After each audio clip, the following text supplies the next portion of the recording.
অনেকক্ষণ ভাবলেন রেনোর, তারপর স্থির করলেন না, তার উপর কোনো অভিযোগ আসতে পারে না। শুধু একটা অভিযোগ ছাড়া, তিনি মিথ্যা কথা বলেছেন, আর তার উপর তার বাকি কথাগুলো নস্যাৎ করে দিতে পারে। আচ্ছা, তাতে ফরগাস আর কর্নেল ব্ল্যাকনের মধ্যে যে বিপদ হয়েছিল তা কি উড়িয়ে দেওয়া যেতে পারে? না, পারবে না, কারণ খুনের স্থলে পাওয়া গেছে ফরগাসেরই বন্দুক।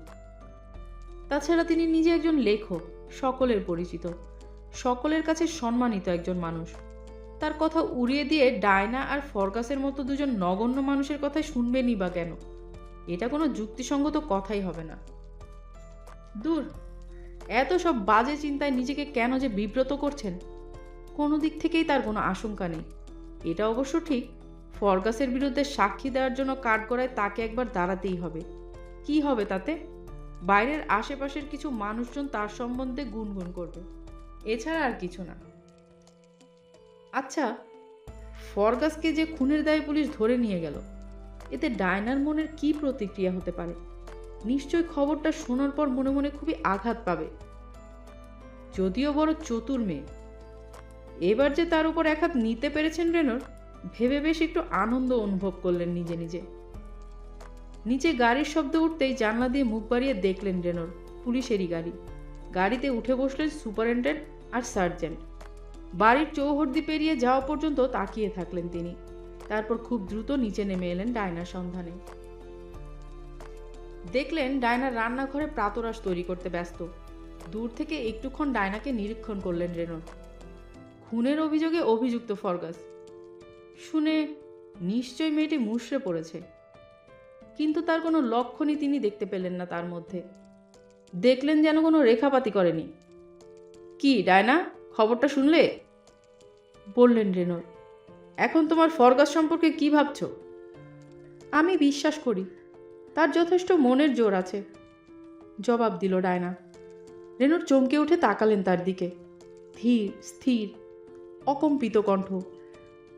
আর যে জবাবটা দিল, এরপর আর কোনো কথাই চলে না। মনে মনে রেগে উঠলেন রেনোর। তাহলে তুমি কি মনে করছো, ফরগাস কি অপরাধী? তবু কথা চালালেন রেনোর। জানি না, জবাব দিল মেয়েটি। সব ঘটনা জানি না, পুলিশও বলেনি। তোমাকে তারা কি জিজ্ঞেস করলেন? জানতে চাইলেন রেনোর। ওরা শুধু জানতে চাইলেন বব কর্নেলকে ভয় দেখিয়ে কোনো কথা বলে থাকলে আমি সেটা শুনেছিলাম কিনা, আর আমাকে কেন্দ্র করে বব আর আপনার মধ্যে কোনো বিবাদ হয়েছিল কিনা। আমি বুঝতে পারছি না আমাকে এসবের মধ্যে কেন ওরা জড়াতে চাইছেন, খোঁত করে উঠলেন রেনোর। তা তুমি সুপারিনটেন্ডেন্টকে কি বলেছ? ঠিক এই প্রশ্নটাই যেন শুনতে পেল না সে। কেন আপনাকে জড়াবে না, সেটাই তো ভেবে পাই না, বলল ডায়না। আপনার সঙ্গে ববের যদি বিরোধ না বাধত, তাহলে কর্নেলকে আপনি এসব বলতেনই না। কর্নেলও তাকে সক্রেস ব্যাংক থেকে উচ্ছেদের নোটিশ দিতেন না, আর ওই দুজনের মধ্যে মনোমালিন্যই ঘটত না। ও কথা থাক, তুমি পুলিশকে কি বলেছ? আমি বলেছি কর্নেলের বিরুদ্ধে ববের সেরকম কোনো মন্তব্য আমি শুনতে পাইনি। আমাকে কেন্দ্র করে আপনার উপর ববের কোনো ঈর্ষা পোষণ বা বিবাদ হওয়ার কোনো কারণই নেই। তার সঙ্গে এই কথাও বলেছি, একটু পরিহাসের ছলে বলল ডায়না, আমার সঙ্গে আপনি এই যাবৎ ভদ্র আচরণই করছেন। শুনে যেন দারুণ স্বস্তি বোধ করলেন রেনোর। স্পষ্ট শোনা গেল সেই স্বস্তির নিঃশ্বাস। মৃদু হাসলেন তিনি। তুমি কি সত্যি এ কথা বলেছ, আমি ভদ্র আচরণ করেছি? হ্যাঁ, সত্যিই বলেছি, বলে মুখ তুলে একবার সরাসরি ডায়না তাকালো রেনোরের দিকে। আমি তো আপনাকে আগেই বলেছি, কোনো কিছুতেই আমাকে ভয় পাওয়ার কোনো কারণ নেই। এখন যান, স্নান টান সেরে নিন। ডাইনিং রুমের চুল্লি জ্বালিয়ে দিয়েছি। তৈরি হয়ে আসতে আসতে আপনার প্রাতরাশ তৈরি হয়ে যাবে। যাচ্ছি ডায়না। একটা কথা, ফরগাস যে অভিযুক্ত হলো, এর জন্য কোনো কষ্টবোধ হচ্ছে না তোমার? এখনো তো ফাঁসি হয়নি। না, তা হয়নি, কিন্তু হতে তো পারে। রেনুর একটু গলা চড়িয়ে বললেন। আমার কষ্টবোধ কি আপনাকে বাঁচাতে পারবে? জবাব দিল ডায়না। শুনে আরও একবার চমকে উঠলেন রেনোর। সে কথা নয় ডায়না, আমার সঙ্গে ফরগাসের বিরোধের সত্য ঘটনা তুমি পুলিশকে বললেই পারতে। পুলিশের সন্দেহ জাগতে পারতো আমার উপর। অপর পক্ষের উকিল চেষ্টা করতেন না? আমি জানি বলেই বলছি করবে। যে প্রচণ্ড রাগে ফরগাসের মাথায় আগুন জ্বলে গিয়েছিল, তারই ফলে সে খুন করেছে। কর্নেল ব্ল্যাকনির সঙ্গে ববের কথা কাটাকাটি হয়েছিল গতকাল দুপুরে, বলল মেয়েটি। আর খুনের ঘটনা ঘটেছে দেখা যাচ্ছে আজ ভোর রাতের কোনো একটা সময়। আমার তো মনে হয় না এর সঙ্গে রাগ বা ক্ষোভের কোনো সম্পর্ক আছে। যদি কোনো জাজরেল উকিল তা প্রতিপন্ন করতে পারেন, তাহলে বব সম্বন্ধে অনেকখানি নিরাশী হতে হবে। হায় ভগবান, বললেন রেনোর।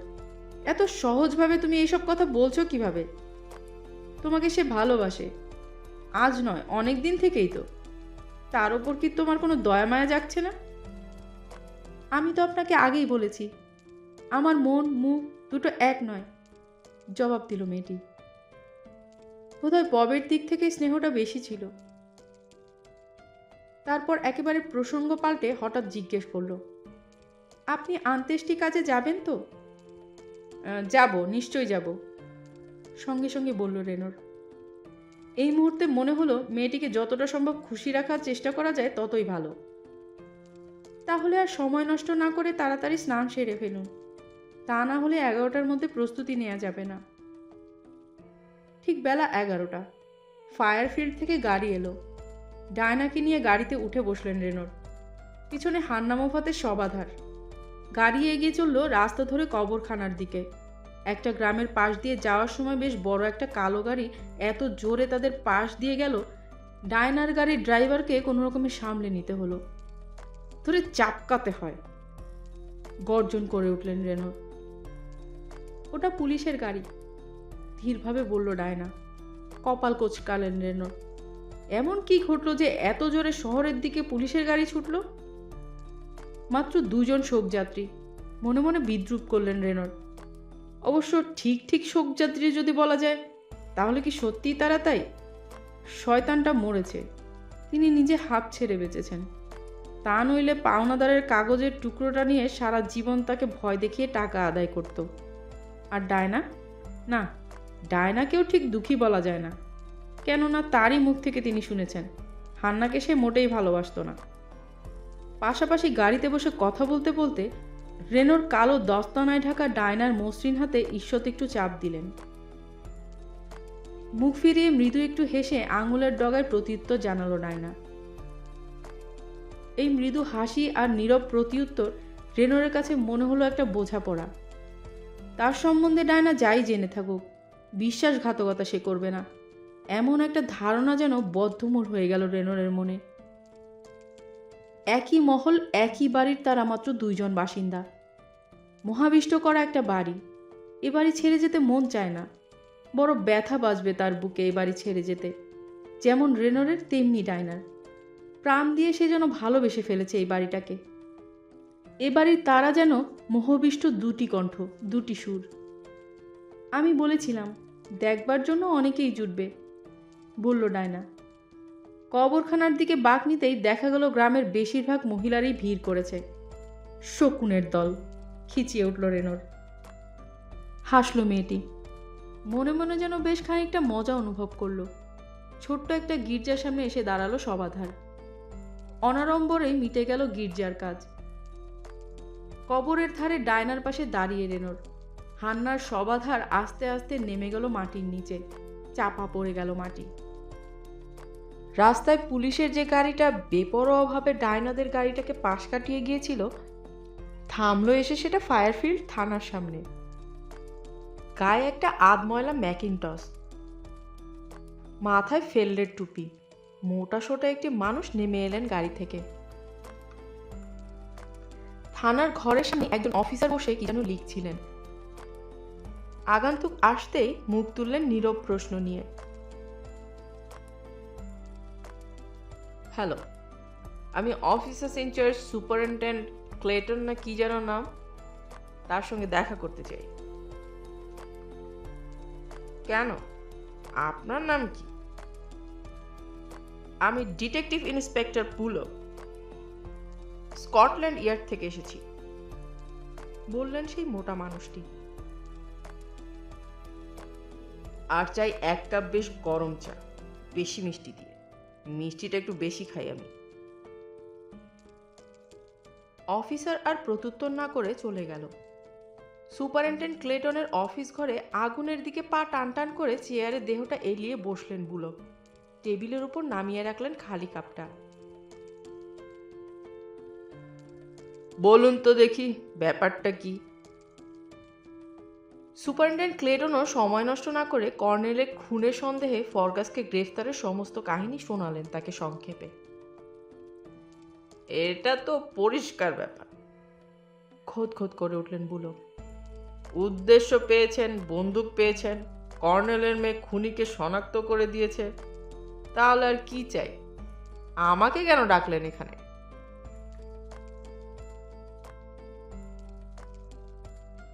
কারণ আমাদের সার্জেন্ট অ্যানোস্থুতার ঠিক সন্তুষ্ট হতে পারছেন না।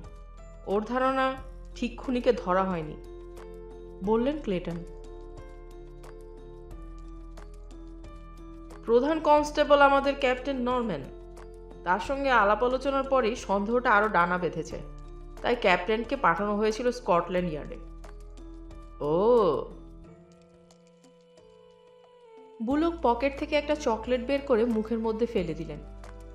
যদিও দৃঢ় চোখে তাকালেন সার্জেন্টের দিকে, তবুও ক্লেটনকে উদ্দেশ্য করে বললেন, তাহলে সার্জেন্ট অ্যানোস্থুতারই কি আপনার মনে এই কেস সম্পর্কে সন্দেহ জাগিয়েছে? না, চেষ্টা তিনি যথেষ্টই করেছিলেন, বললেন ক্লেটন। সম্ভাব্য সব জায়গাতেই ঘা দেওয়া হয়েছে। আমার মতে আমরা ঠিক খুনি ফরগাসকেই ধরেছি। সার্জেন্ট অবশ্য একটা গুরুত্বপূর্ণ দিক আমার নজরে এনেছিল। কি সেটা? জানতে চাইলেন বুলক। অ্যানোস্থুতার, আপনি বরং নিজেই বলুন।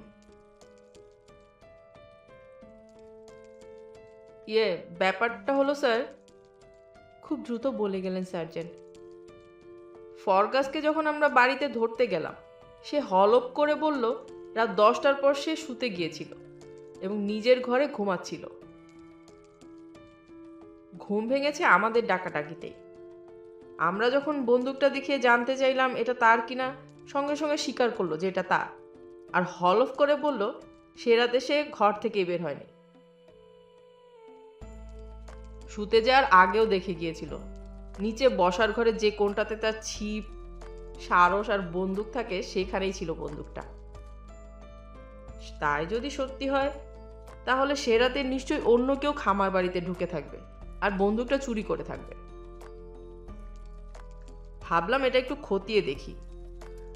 বসবার ঘরের জানলাগুলো খুঁটিয়ে খুঁটিয়ে দেখতে দেখতে একটা জানলার ছিটকানিতে সামান্য একটা আঁচড়ের দাগ চোখে পড়ল।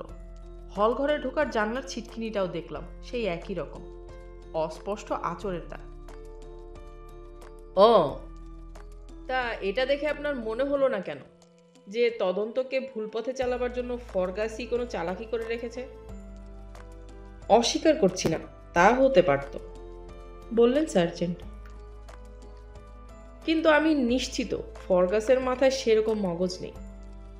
ও ছেলেটা একেবারে নিরেট বোকা। আবার দেখুন, যে খুন করলো মিসেস ব্ল্যাকনে তাকেই দেখলেন, সে আবার তার বন্দুকটাও ফেলে গেল। যদিও সে সময় রুমাল দিয়ে মুখ চাপা দিয়ে রেখেছিল, তবুও সে মিসেস ব্ল্যাকনের মুখোমুখি না হয়ে সরে পড়তে পারত না। এ দিয়ে তার বন্দুক চুরি যাওয়ার গল্পটা ঠিক বিশ্বাসযোগ্য নয়, জবাব দিলেন বুলক। আচ্ছা ছাড়ুন ওসব কথা, এটা একটা চাতুরি, ছাড়ুন। চেয়ার ছেড়ে উঠে দাঁড়িয়ে একটু পায়চারি করে নিয়ে আবার বললেন ক্লেটনকে, তাকে একবার দেখতে চাই আমি, এখানে আনানো যাবে? কয়েদ ঘর থেকে ফরগাসকে আনতে যাওয়া হলো। বুলক সার্জেন্টকে বললেন, হ্যাঁ, আপনি দেখছি ভালোই মাথা ঘামিয়েছেন। যুক্তিগুলো যেভাবে তুলে ধরলেন বেশ ভালো। স্কটল্যান্ড ইয়ার্ডের এই ঝানু গোয়েন্দার প্রশংসাতে সার্জেন্ট মনে মনে একটু উল্লসিত হয়ে উঠল। বুলক আবার বললেন তাকে, তার মানে এই নয় বা আশা করি না এ দিয়ে আমরা কোনো সিদ্ধান্তে পৌঁছাতে পারবো। মুখের চকলেটটা সশব্দে একবার চুষে নিয়ে আবার বললেন, একই ব্যাপার। ফরগাসের উপর ওই খুনের দায় যদি চাপানো হয়ে থাকে তাহলে এটা তো ঠিক। কারো কারো কর্নেলের উপর রাগ ছিল, এমনও হতে পারে ওদের দুজনের উপরই রাগ ছিল। এ ব্যাপারে অন্য কাউকে সন্দেহ হয় কি? না স্যার, অসহায়ভাবে জানালেন সার্জেন্ট। এখানেই আমি হেরে যাচ্ছি। কর্নেল ব্ল্যাকনেকে ইচ্ছাকৃতভাবে অমন ঠান্ডা মাথায় কে খুন করতে পারে বুঝতেই পারছি না। জেলার সর্বজন পরিচিত, সকলের প্রিয় পাত্র ছিলেন কর্নেল। কারো তার উপর এত ক্ষোভ ছিল এটা আমি মনেই করতে পারছি না। ফরগাস সম্পর্কে আপনার কি ধারণা জানতে চাইলেন বুলক। তাকেও কি সকলে ভালোবাসে? না, কয়েকজন আছে যারা তাকে পছন্দ করে না, বললেন সার্জেন্ট। তবে এভাবে ওকে ফাঁদে বা বিপদে ফেলার মতো মানসিকতা তাদের নেই। ওটা স্বতন্ত্র কথা, বিচার সাপেক্ষ। সুপারিনটেন্ডেন্ট জেলার সহ ফরগাসকে নিয়ে ঘরে ঢুকতেই চুপ করে গেলেন বুলক। ফরগাসের হাতে হাত করা, চোখ দুটো যেন লাল গোলাপি। বুঝতেই পারা যায় অবিরত কেঁদেছে আর চোখ মুছেছে, ফ্যাকাশে মুখ আর দুর্বল শরীর। ফরগাস, ইনি হলেন detective inspector bullock, Scotland yard থেকে এসেছেন, শান্তভাবে পরিচয় করিয়ে দিলেন ক্লেটন। উনি তোমার সঙ্গে কথা বলতে চান। বুলক যেন কঠিন দৃষ্টিতে তাকিয়ে রইলেন ফরগাসের দিকে। তার ছোট কুতকুতে চোখের ওপর ঝুলে পড়েছে ভুরুর চুলগুলো। তারপর বেশ নরম সুরেই বললেন, তুমি তাহলে কর্নেল ব্ল্যাকনেকে খুন করনি? বললেন তিনি। একটা আশার আলো যেন ঝকমক করে উঠল ফরগাসের চোখে। উত্তেজনায় বুলকের দিকে এগিয়ে যাওয়ার চেষ্টা করতেই বাধা দিল জেলার। না, বেশ জোর দিয়েই বলল ফরগাস। আমি ঈশ্বরের নামে শপথ করে বলতে পারি। কে করতে পারে বলে মনে হয় তোমার? বলতে পারবো না, বলল ফরগাস। আমি কিছুই বলতে পারবো না। আমি সারা রাত ঘুমিয়েছি। স্যার, আমায় বিশ্বাস করুন আমায়। এই কাজ আমি করতেই পারি না। আমার অতি বড় শত্রু হলেও না। ফুপিয়ে উঠল বব। থামো, প্রায় ধমক দিলেন বুলক। কেঁদে কোনো লাভ হবে না। তোমার কথা অনুযায়ী তোমার বসার ঘর থেকে বন্দুকটা চুরি গেছে। তুমি যে বন্দুকটা ঘরে রেখেছিলে তা কি কেউ দেখেছিল? হ্যাঁ, অনেকেই দেখেছিল। বেশ। আবার একটু পায়চারি করে নিলেন বুলক। তারপর ফরগাসের দিকে তাকিয়ে বললেন, আচ্ছা, তোমার সঙ্গে কর্নেলকে নিয়ে কি বিবাদ হয়েছিল? সত্যি কথাটা বলো তো। আমি সত্যি কথা বলছি, কাঁদতে কাঁদতে বলল ফরগাস। সুপারিনটেন্ডেন্ট ক্লেটনকে আমি সব সত্যি কথা বলেছি, শপথ করে বলেছি, কিচ্ছু গোপন করিনি। ঠিক আছে, যা জিজ্ঞেস করছি তার ঠিক ঠিক জবাব দাও। সবকিছুর মূলে ওই ব্রুম ম্যানরের মিস্টার রেনর। আবেগের সঙ্গে বলে উঠল ফরগাস। সেই লোকটাই সবকিছুর মূলে। তার নোংরামি আর চালাকির ফাঁদে যদি কর্নেল না পড়তেন তাহলে তিনি আমাকে উচ্ছেদের নোটিশই দিতেন না, আর কোনো ঝামেলাই হতো না। যা তা মিথ্যা লাগিয়েছে আমার নামে। আমি নাকি তার বাড়িতে যেখানে সেখানে ঘুরে বেড়াই। আর আমি যাকে ভালোবাসি সেই মেয়েটা। এবার যেন রাগে ফুঁসে উঠল ফরগাস। ও ওই বাড়িতে কাজ করে, বাড়িতে থাকে একমাত্র রেনর আর সে। একদিন তাকে যখন দেখলাম মেয়েটাকে সে মারতে উদ্যত হয়েছে, আমি থাকতে না পেরে একটা ঘুষি মেরে ফেলে দিয়েছিলাম তাকে। পরদিনই কর্নেল ব্ল্যাকনেকে নিয়ে খামার বাড়িতে এসে ঝুড়ি ঝুড়ি মিথ্যা কথা বলে গেল। সে মেয়েটার গায়ে নাকি হাত তোলেনি, মিথ্যুক কোথাকার। আমার কাছে সে লিখিত ক্ষমা চাইতে এসেছিল, দেইনি। তার উপর লোকটার ওই নোংরামি আমার মাথা গরম করে দিয়েছিল।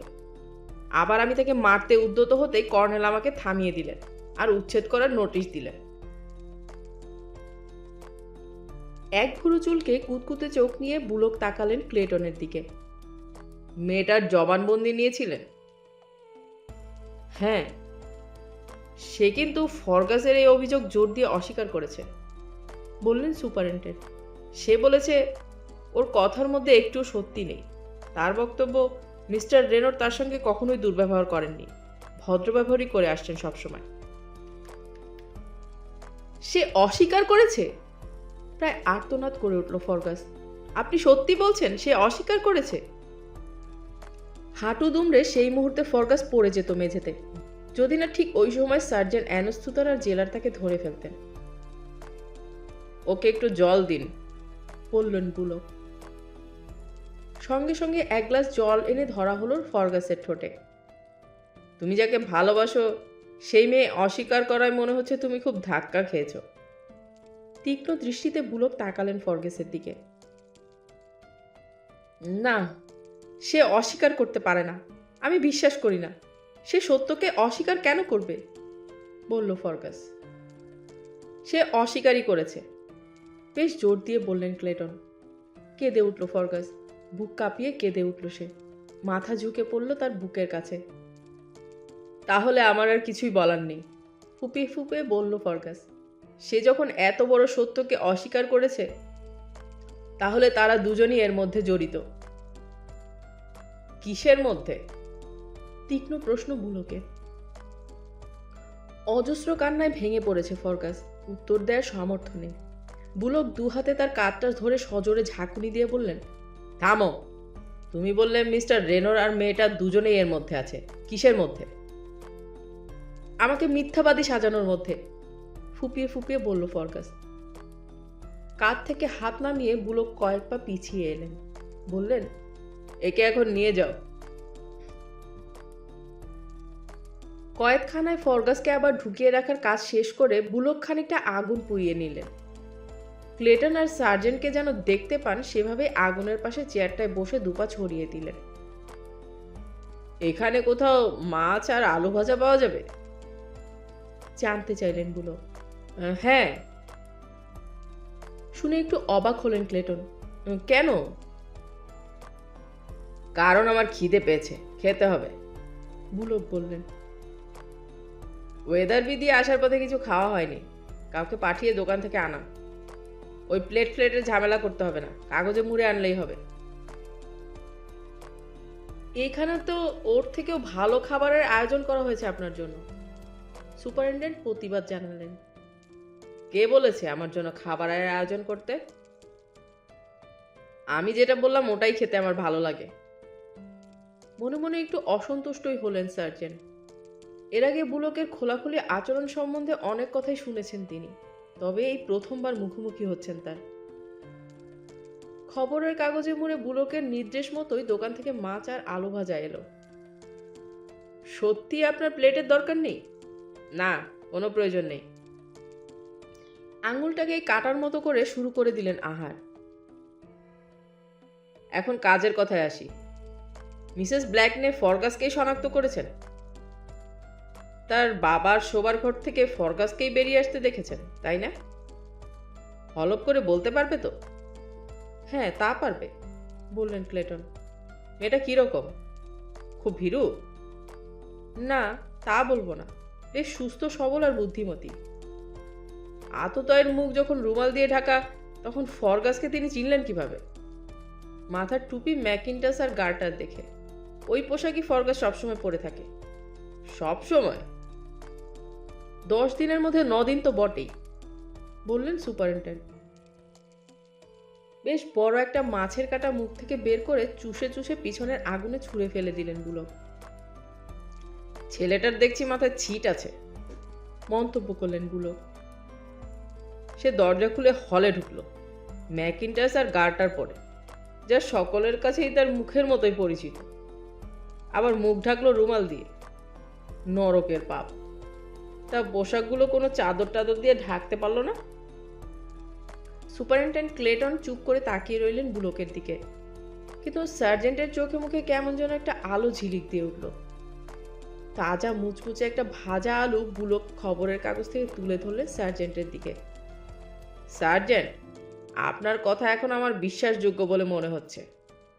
হল ঘরের জানলার ছিটকিনি খুলতে গিয়ে তাতে যে সূক্ষ্ম আঁচড়ের দাগের কথা আপনি বললেন, অত নিখুঁত সাবধানে কাজ করার মতো বুদ্ধি ফরগাসের মতো ছোকরার যে নেই সেটা আমি বুঝতে পেরেছি। বুলক আর একবার তাকালেন সুপারিনটেন্ডেন্টের দিকে। যদি এমন সূক্ষ্ম আচরের কাজ যা সার্জেন্ট বলেছেন, তা জাল করার বুদ্ধি ওই ছোকরার থাকতো, তাহলে ওই বুদ্ধি ওর মাথায় এলো না কেন? যে পোশাক রোজই সে ব্যবহার করে সেই একই পোশাক পরে খুন করতে গেছে সে। দুটোকে ঠিক মেলানো যায় না। বাকি আলু ভাজাগুলো মুখে ফেলে দিয়ে কাগজটা দিয়ে হাত মুছলেন। খবরের কাগজটা আগুনে ছুঁড়ে ফেলে দিয়ে জিজ্ঞেস করলেন, আচ্ছা, রেনোর লোকটি কেমন? যথেষ্ট ভদ্রলোক, জোর গলায় বললেন সুপারিনটেন্ডেন্ট, বিশ্বাসযোগ্য। আমার মনে হয় আপনাদের ওই রেনর না হয় ফরগাস, দুজনের মধ্যে কেউ একজন মিথ্যা কথা বলছে। আপনাদের কাকে মনে হয়? ফরগাস, ফরগাস, কোনো রকম দ্বিরুক্তি না করেই বললেন ক্লেটন। বুলুক কুতকুতে চোখ নিয়ে একবার তাকালেন সার্জেন্টের দিকে। আমার তো স্যার মনে হয় না রেনোর মিথ্যা বলছেন। সম্মতি জানালেন সার্জেন্ট। সে ধরনের মানুষ তিনি নন বলেই আমার ধারণা। আচ্ছা, মেয়েটি কিরকম? সুপারিনটেন্ডেন্টের দিকে তাকিয়ে জানতে চাইলেন বুলক, তাকে কিরকম মনে হয়? একটু ইতস্তত করলেন ক্লেটন। আমি ওর সম্বন্ধে কিছু বলতে চাই না, ধীরে ধীরে বললেন ক্লেটন। মেয়েটা কেমন যেন একটা রহস্যময়। ওই মহলে জীবনভর আছে ওর পিসির সঙ্গে। পিসি ওই মহল দেখাশোনা করত। গ্রামে কারো সঙ্গেই মেশে না, একা একাই থাকে। আপনার কি ধারণা অ্যানস্তুতার? ঠিক করে বলা খুব কঠিন স্যার, বললেন সার্জেন্ট। বেশ গভীর, তল পাওয়া শক্ত। আমি কি বলতে চাইছি নিশ্চয় বুঝতে পারছেন। আমার মনে হলো ও যখন বলল মিস্টার রেনোর ওর সঙ্গে কোনো দুর্ব্যবহার করেনি, যেন সত্যি কথাই বলল। বুলক ফিরে তাকলেন সুপারিনটেন্ডেন্টের দিকে। আপনি বললেন মেয়েটার পিসি মহল দেখাশোনা করত, এখনো তাই করে নাকি? না, গত বৃহস্পতিবার জানলা থেকে পড়ে মারা গেছে। আজ সকালেই সৎকার হলো। কিভাবে পড়ল? তদন্তে জানা গিয়েছিল তেতলার জানলা সাফ করতে গিয়ে তাল সামলাতে না পেরে পড়ে গিয়েছিল। ওর নাকি মাঝে মধ্যে মূর্ছা যাওয়ার রোগ ছিল। এমনই দুর্ভাগ্য, গত রবিবার রাতে ওই মহলে মিস্টার রেনোরের পিসি নিজের শোবার ঘরে আগুনে পুড়ে মারা গিয়েছেন, বললেন ক্লেটন। বুলক কঠিন দৃষ্টিতে তাকালেন ক্লেটনের দিকে। হায় ভগবান, ভদ্রলোক তাহলে সত্যিই দুর্ভাগা। ওই ঘটনা কিভাবে ঘটেছিল? তদন্তের সাক্ষী অনুযায়ী সে রাতে বৃদ্ধা তার শোবার ঘরে রাতের পোশাক পরে চুল্লির পাশে বসে থাকতে থাকতে ঘুমিয়ে পড়েছিলেন। সেই সময় চুল্লির কয়লার আগুন ধরে গিয়েছিল তার পোশাকে, তাতেই তিনি মারা যান। করোনার রায় দিয়েছিলেন দুর্ঘটনা। বুলক 1 মিনিট চুপ করে থেকে জিজ্ঞেস করলেন, ভদ্রমহিলার কি অনেক টাকা কড়ি রেখে গেছেন? আমার বিশ্বাস বেশ মোটা টাকাই রেখে গেছেন, বললেন ক্লেটন। কার কাছে জানতে চাইলেন বুলক। ঠিক বলতে পারবো না, শোনা কথা। মিস্টার রেনোরি তার একমাত্র উত্তরাধিকারী। জবাব দিতেই বুলকের চোখ যেন আরো কুঁচকে উঠল। তাই দেখে ক্লেটন বেশ জোরের সঙ্গেই বললেন, এখানে সন্দেহের কিছু নেই, জলের মতো পরিষ্কার, দুর্ঘটনায় মৃত্যু। ওটা আপনার ব্যাপার, ওখানে আমার কিছু বলার নেই, গম্ভীর কণ্ঠে বললেন বুলক। দুর্ঘটনাটা কখন ঘটেছিল? 10:30টায়। এগিয়ে গেলেন বুলক টেবিলের দিকে। টেবিল থেকে তুলে নিলেন নিজের পুরনো ফেল টুপিটা। বললেন, দেখুন তো বাইরে আমার গাড়িটা আছে কিনা। মিস ব্ল্যাকনের সঙ্গে একবার দেখা করতে যাব। রাত হয়েছে। ড্রেসিং গাউনটা গায়ে চড়িয়ে সবেমাত্র শুতে যাবেন মিস ব্ল্যাকনে। ঝি এসে খবর দিল স্কটল্যান্ড ইয়ার্ড থেকে ডিটেকটিভ ইন্সপেক্টর বুলক এসেছেন তার সঙ্গে দেখা করতে। বললেন মিস এডিথের সাথে জরুরি কথা আছে, আমি তাকে ড্রয়িং রুমে রেখে এসেছি। ভালোই করেছো এলেন, বললেন এডিথ। আমি এক্ষুনি যাচ্ছি। গাউনের ওপর ক্লোক চড়িয়ে নিয়ে এডিথ তক্ষুনি বৈঠকখানায় এসে দেখলেন স্কটল্যান্ড ইয়ার্ড থেকে আগত মানুষটি চুলিতে পিঠ সেঁকছেন। আপনি মিস ব্ল্যাকনে?